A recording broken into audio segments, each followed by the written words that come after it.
ईशान किशन के बारे में कई लोग कई तरह से बात करते लो। कई लोग कहता कि ईशान किशन के कैरियर खत्म बा, लेकिन बाबू भैया लोग ईशान किशन खत्म नहीं कन भइल हवे। काहे कि ईशान किशन जिद्दी बड़ा, जिद्दी भी ऐसन कि सारा लोग के मुंह पे तमाचा मार दिल बने जे ई कहत रहल से कि ईशान किशन के कैरियर खत्म हो गइल बा, उहो दिलीप ट्रॉफी में शतक लगा के। ईशान किशन में अबो भी जीते के लड़े के जज्बा बाकी बा। दिलीप ट्रॉफी में ऋतुराज गायकवाड़ की कप्तानी में ईशान किशन आज हीरो बन के सामने आयल बने। हीरो जेकर चर्चा आज सोशल मीडिया से लेकर टीवी, अखबार और क्रिकेट के समझे बुझे वालों के बीच हो रहल बा। ईशान किशन अपनी टीम के न सिर्फ इज्जत बचौले बल्कि वो जगह पे ले गए जहाँ पे उनके टीम के मैच जीतला के उम्मीद बढ़ गई बा।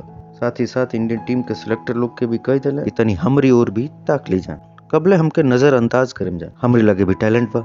111 रन 126 बॉल पे 14 गो चौका और 3 गो छक्का, एकदम परफेक्ट इंटरटेनिंग इनिंग खेले दिलीप ट्रॉफी में।